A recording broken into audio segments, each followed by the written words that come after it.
শবে মেরাজের এক ঘটনা একজনকে সিদ্দিক উপাধিতে পরিণত করেছে আর কতিপয় লোকদের ঈমান হারা করেছে। 18 সালের 30 ডিসেম্বর নির্বাচনের পর অথবা গবেষণা করে যারা মনে করেন এই আন্দোলনের সফলতা ব্যর্থতা নির্বাচনে বিজয়ী হওয়া অথবা না হওয়ার উপর নির্ভর করে, তাদের বহু লোকের ঈমান আল্লাহ তাআলা দুর্বল করেছেন কিনা আমরা জানি না। আল্লাহর কাছে সুপর্দ করা হলো তাদেরকে।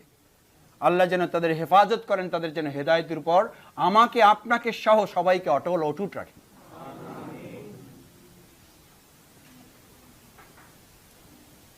এক শবে মেরাজ রাসূল সাল্লাল্লাহু আলাইহি ওয়াসাল্লামের ওফাতের পর হিরিক পড়েছে না হিরিক পড়ে নাই?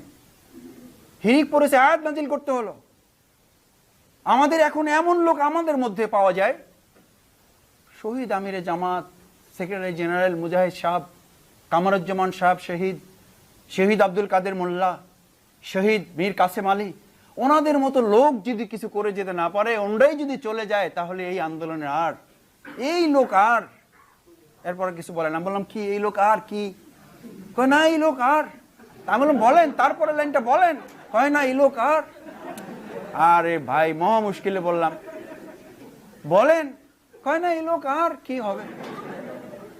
কি অদ্ভুত কথা রে ভাই, সাহস করে বলেন, তার লাইনটা বলেন, পরের লাইনটা কয় না ওই। একজনের সাথে দেখা হয় না আপনাদের কুমিল্লায়? একজনের সাথে দেখা হয় নাই?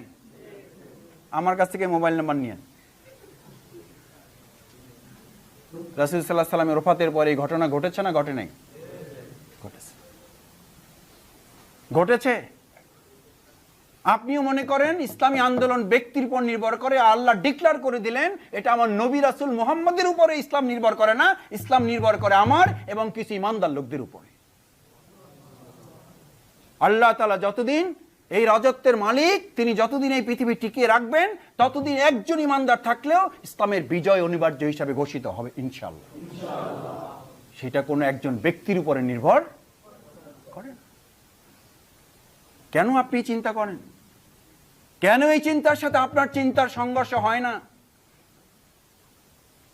আফাল্লাহু আন কালিমা জিনতা লাহুম, কেন ছুটি দিলেন?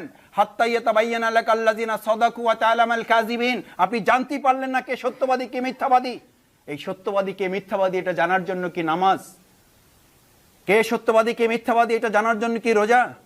কে সত্যবাদী কে মিথ্যাবাদী এটা জানার জন্য কি হজ? কে সত্যবাদী কে মিথ্যাবাদী এটা জানার জন্য কি 1 কোটি টাকা যাকাত? এটা জানার জন্য কি কি যুদ্ধের ময়দান।